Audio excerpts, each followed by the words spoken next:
Sekarang ada orang mendefinisikan bid'ah hanya dengan 5 jari. Kalau tidak dilakukan Nabi, bid'ah. Kalau sudah bid'ah, masuk neraka.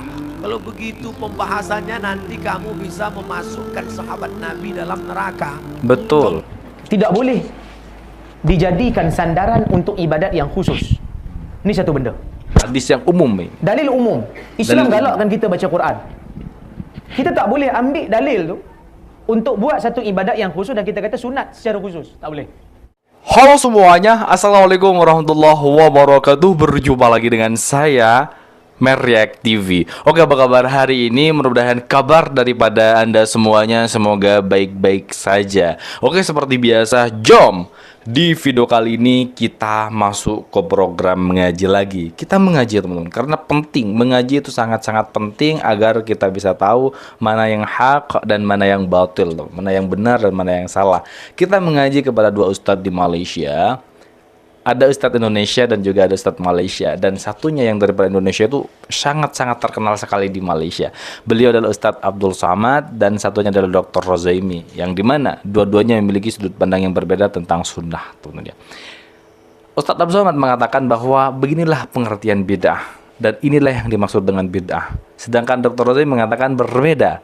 Apa itu bid'ah? Dan ini sangat menarik sekali. Nanti kita diskusikan bersama di dalam kolom komentar. Oke, sebelum kita mendengarkan ceramah kali ini, seperti biasa saya Merreact TV ingin mengajak Anda semuanya, khususnya umat muslim atau yang sedang menonton video ini, untuk terus selalu istiqomah membiasakan diri bersolawat terlebih dahulu kepada baginda Nabi besar Muhammad sallallahu alaihi wasallam. Allahumma shalli ala Muhammad wa ala ali Muhammad. Mudah-mudahan beliau kelak senantiasa memberikan pertolongannya kepada kita semua, senantiasa memberikan syafaatnya juga kepada kita di yaumil qiyamah nantinya. Oke, seperti apa videonya? Jom kita simak bersama-sama. Let's go. 3. Dalalah wa kullu dalalatin finnar. Hadis ini kata Imam Nawawi hadisnya umum. Okay. Hadis umum.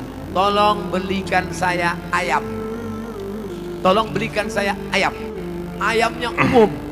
Ayam penyet, ayam patah, ayam pop, ayam sungsang, ayam fried chicken, ayam panggang, ayam bakar, ayam kampung, ayam hutan. Ayam apa? Setelah di jalan dia bingung. Ini ayam apa? Nelpon sekali lagi. Ayam apa? Ayam pop. Maka yang pertama tadi umum dikhususkan oleh yang kedua. Begitu juga kata Imam Nawawi yang mensyarah hadis Sahih Muslim.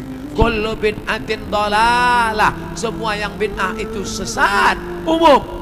Tapi kemudian dikhususkan oleh hadis man sanna fil islami sunnatan hasanatan. Siapa yang membuat tradisi yang baik, falahu ajruha, di hadapan pahalanya, wa ajru man amila biha, dan orang lain yang melakukannya selama tidak bertentangan dengan Quran dan sunnah. Sekarang ada orang mendefinisikan bid'ah hanya dengan 5 jari. Kalau tidak dilakukan Nabi, bid'ah. Kalau sudah bid'ah, masuk neraka. Kalau begitu pembahasannya, nanti kamu bisa memasukkan sahabat Nabi dalam neraka. Betul. Contohnya banyak ada sahabat Nabi yang sholat dari isya sampai subuh ayatnya kul huwallah wal maghdubi alaihim waladdallin amin, kul huwallahu ahad Allahu samad. Rakaat kedua kul huwallahu ahad Allahu samad. Rakaat berikutnya kul huwallahu ahad Allahu samad. Rakaat berikutnya kul huwallah. Itu pernah enggak dibuat Nabi? Enggak pernah. Kalau dipakai definisi, kalau enggak dibuat Nabi bid'ah, berarti sholat pakai kul huwallah dari isya sampai subuh bid'ah, masuk neraka.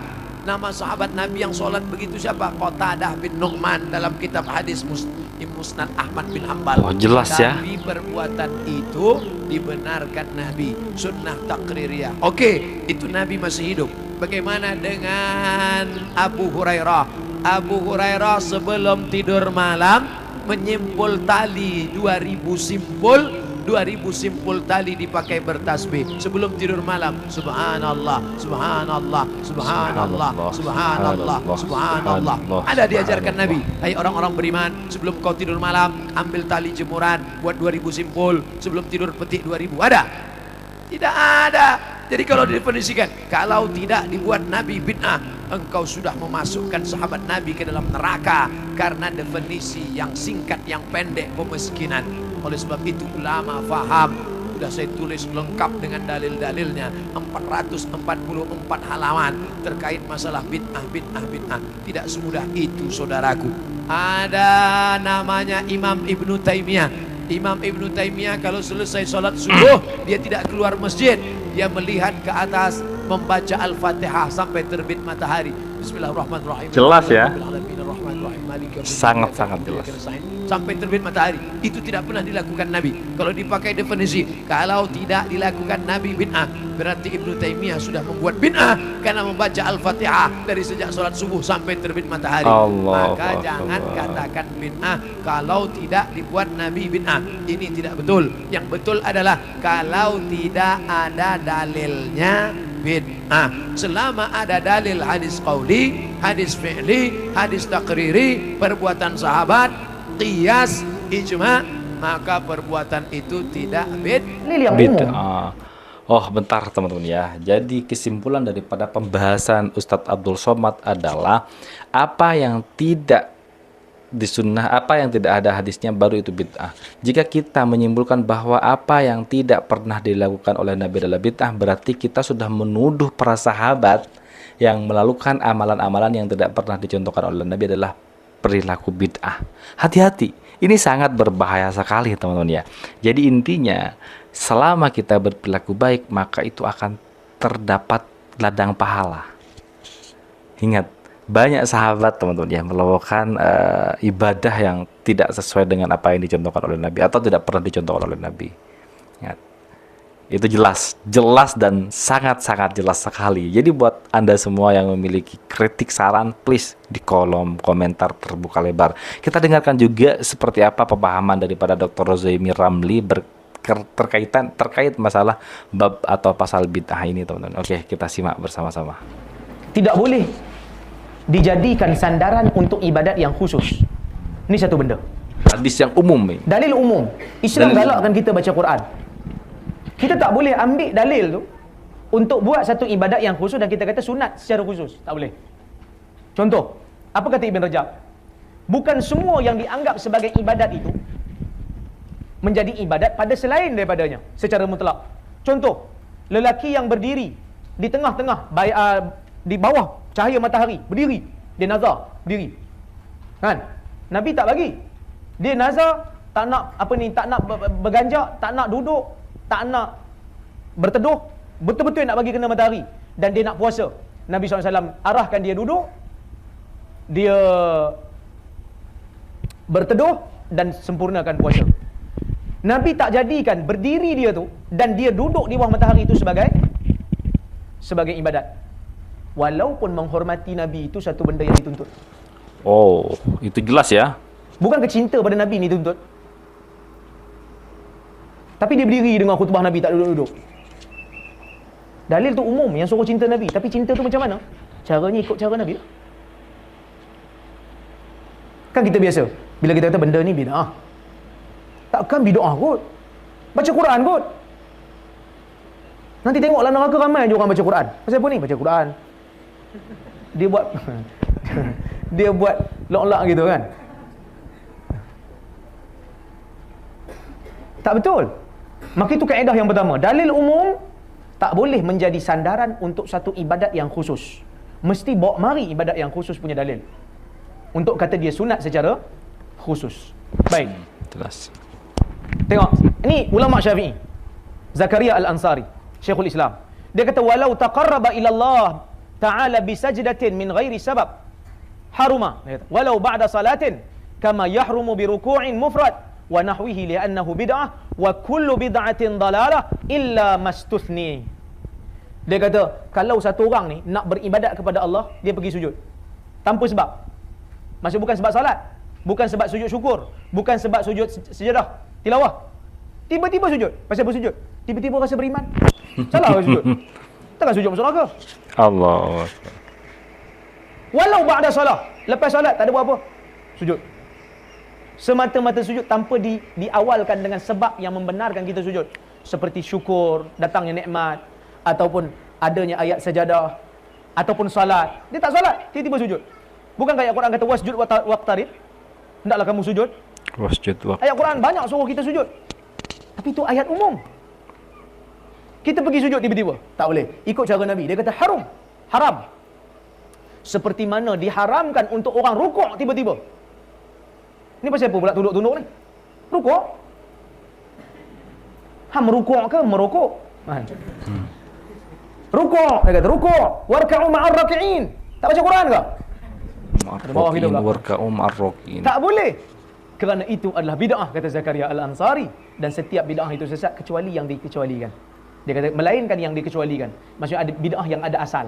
Seperti mana yang dilakukan oleh Umar, yang dilakukan oleh beberapa orang sahabat yang menghidupkan semula apa yang telah dihentikan oleh Nabi di zaman wahyu kerana Nabi bimbang benda tu jadi wajib. Okey, pergi kepada perbahasan berikutnya yang last. Tak sempat masa ni. At-tark. Nabi tinggalkan satu benda. Adakah bila kita buat jadi bid'ah? Biasa orang sebut kan, pasal apa tak buat ni? Nabi tak buat. Pasal apa tak buat ni? Nabi tak buat. Ada orang dia panas dengan alasan ni. Nabi tak buat, kau tak buat ya? Nabi tak pernah makan Burger King, kau makan? Nabi tak pernah makan pasal mbok, kau makan? Kita kena faham masalah at-tark. Bukan semua benda yang Nabi tak buat itu dilarang. Banyak benda yang Nabi tak buat dan tak dilarang. Macam tadi makan pasal mbok. Nabi tak buat, tapi kita boleh buat. Bahkan berkali-kali. Ni lepas ni nak repeat lah ni. Okey.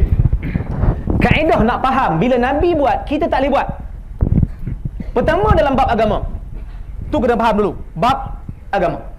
Yang kedua, Ibn Hajar Haytami jelaskan pada kita. Dia kata, saya bawa kalau Imam Syafi'i nak menunjukkan kadang-kadang benda yang Nabi tak buat tu kita kena tak buat. Imam Syafi'i ada sebut, Ibn Qudamah ada sebut. Yang paling penting Ibn Hajar Haytami, dia sebut satu kaedah. Dia kata benda yang dilarang bila Nabi tak buat, kita jangan buat. Ialah dalam bab agama yang mana di zaman Nabi dengan zaman kita ada keperluan. Tapi Nabi kita pun keperluannya sama. Kita jangan buat. Tu syarat pertama. Syarat kedua, Nabi tak buat. Dan tak ada halangan pun untuk Nabi buat. Maka sunnahnya tak buat. Buat tak buat, buat tak buat. Ustaz, tolong bagi hurai sikit, bagi contoh. Saya faham, tuan-tuan tak faham. Habis dah kan? Ada tak? Satu lagi. Baik. Syarat yang pertama tadi, dia kata ada keperluan untuk buat di zaman Nabi. Nabi tak buat. Kalau sesuatu benda yang Nabi tak buat di zaman dia kerana tak ada keperluan, maka bila ada keperluan zaman ni kita boleh buat. Jelas. Boleh faham? Zaman Nabi, Nabi tak kumpulkan Quran kerana tak ada keperluan. Kenapa tak ada keperluan? Kerana Quran masih turun. Quran masih belum habis turun. Kalau dibuat mushaf nanti kena repair balik. Maka tak ada keperluan lagi untuk dikumpulkan Quran. Bila sampai zaman Abu Bakar ada keperluan. Sebab wahyu dah terputus. Betul. Sebab bukan semua surah dalam Quran ni turun serentak. Kadang-kadang turun separuh, turun surah lain pula. Nabi arahkan sahabat, okey, ni ayat ni letak surah ni, ayat ni letak surah ni. So pengumpulan Quran masih berlaku. Sehingga pada zaman Abu Bakar baru ada keperluan untuk kumpulkan Quran di dalam satu mushaf. Maka sebab itu dibuat. Itu bukan bid'ah. Kerana zaman Nabi tak ada keperluan, zaman kita ada. Ya, jelas. Ni kaedah. Bagaimana kalau seperti ini teman-teman? Mungkin di zaman Nabi tidak dicontohkan tentang ibadah satu, tapi itu merupakan sebuah keperluan buat kita. Apakah itu dilarang oleh Nabi? itu pertanyaan. Yang jelas ya sama dengan Al-Quran. Dulu tidak ada mushaf di zaman Nabi karena memang kita tidak butuh. Karena pada saat itu Al-Quran masih turun. Sekarang mushaf ada, tapi tidak ada di zaman Nabi. Boleh tidak kita pakai? Boleh. Misalnya seperti ini teman-teman ya. Apakah termasuk salah satu bid'ah? Dulu ibadah ini tidak ada, tapi kita buat ibadah sebagai keperluan. Apakah itu termasuk bid'ah? Please dijawab teman-teman ya. Oke, kita lanjut. Yang kedua, bila Nabi tak buat, bukan sebab ada halangan, maka sunnahnya tak buat. Sebab tak ada halangan pun Nabi tak buat. Tapi kalau Nabi tak buat sebab ada halangan, yang ni kita kena tengok. Nabi tak buat sebab tak ada halangan pun, menunjukkan tak buat tu sunnah. Contoh, solat air raya Nabi panggil tak orang datang? Panggil kan? Ni panggil orang datang. Ni panggil semua keluar pergi musalla. Kalau boleh nak tunjukkan kekuatan Islam, Ramai umat Islam pada hari raya. Solat raya di tengah-tengah padang. Dia panggil semua. Tapi sebelum solat raya Nabi azan tak? Oh, gak ada. Sebelum solat raya Nabi azan tak? Gak ada. Tak azan kan? Ya. Tak azan. Sebelum solat tarawih Nabi azan tak? Gak ada. Nabi suruh tak sahabat azan? Azan je. Tak ramai orang datang. Apa sebab tak azan? Bukankah azan nak panggil orang solat? Apa halangan yang menghalang Nabi daripada untuk arahkan sahabat untuk azan? Tak ada halangan. Maka sunnahnya tak azan. Sunnahnya tak azan. Tiba-tiba sebelum solat raya Bilal tengok, tak apa ramai pagi ni. Bawa mikrofon jap. Kau azan sekali. Bagus yang azan. Orang pun terkejut. Ish, dah tua pun bodoh kan. Oh. Sunnahnya tak buat. Tapi kalau Nabi tak buat dalam zaman hidup dia kerana ada halangan. Bila halangan tu telah tak ada lepas kewafatan Nabi, kita boleh buat. Yang tu kita kena tahu. Contohnya, Nabi dia tak salat tarawih berjemaah setiap hari sebab dia bimbang jadi wajib. Itu halangannya. Oh. Bila masuk zaman takut Umar, jadi Nabi wajib. dah wafat. Masuk zaman Umar tengok orang semayang tarawih, ada yang situ sikit, sini sikit. Umar kumpulkan di atas satu imam, Ubay jadi imam. Lepas tu Umar kata, ni'matil bid'atu hadhi. Alangkah cantiknya bid'ah ni. Bid'ah bahasa. Sebenarnya bukan bid'ah sebab Nabi dah berjemaah dah. Tapi Nabi tak teruskan berjemaah itu kerana bimbang jadi wajib. Sekarang bila Nabi dah wafat, tak mungkin lagi jadi wajib kerana agama telah sempurna. Maka kita boleh teruskan sesuatu yang Nabi tinggalkan kerana ada halangan tadi. Masya Allah. Oh, begitu cara pemahamannya seperti itu tuh. Boleh faham? Nabi tak salat duha sentiasa melazimi, kata Aisyah. Kerana Aisyah kata, aku tak tengok Nabi salat duha. Nabi tinggalkan sekali-sekala kerana Nabi bimbang benda tu jadi wajib. Boleh tak kita amal duha setiap hari? Boleh. Kerana Nabi tinggal tu sebab apa? Takut jadi Biar wajib. tidak terjadi wajib. Oh. Maka zaman ni boleh. Kerana apa yang Nabi. Oke, teman-teman semuanya, itulah video reaction hari ini. Jelas dan sangat-sangat jelas perbedaan antara Ustadz Abdul Somad dengan Dr. Rozaimi. Cara pembahasannya berkaitan dengan bab atau pasal bid'ah, teman-teman ya. Jadi tidak semua apa yang tidak dicontohkan oleh Nabi adalah bid'ah. Itu kata Ustadz Abdul Somad. Dan juga sama sih sebenarnya pernyataan daripada Dr. Rozaimi, tidak semua apa yang dicontohkan oleh Nabi adalah bid'ah. Tapi tidak dikaitkan dengan ibadah kalau Dr. Rozaimi. Tapi kalau Ustadz Abdul Somad dikaitkan dengan ibadah. Jadi yang berkaitan dengan ibadah itulah bid'ah dolalah, teman-teman ya. Oke, jelas. Jadi apabila ada kritik dan saran, teman-teman ya, please silahkan ketik saja di kolom komentar, nanti kita sharing bersama-sama. Dan mudah-mudahan video ini bermanfaat, penuh dengan ilmu, penuh dengan keberkahan juga. Jangan lupa buat Anda semua yang suka dengan video ini, please silahkan bantu dengan cara menekan tombol like, komen, dan share. Seperti biasa, jangan lupa di subscribe channel daripada Merreact TV ini. Baik, kita akhiri dengan kalimat hasbunallah wa ni'mal wakil, liman wala wa liman nasir, wala haula wala quwwata illa billahi. Kita ketemu next video berikutnya. Assalamualaikum warahmatullahi wabarakatuh.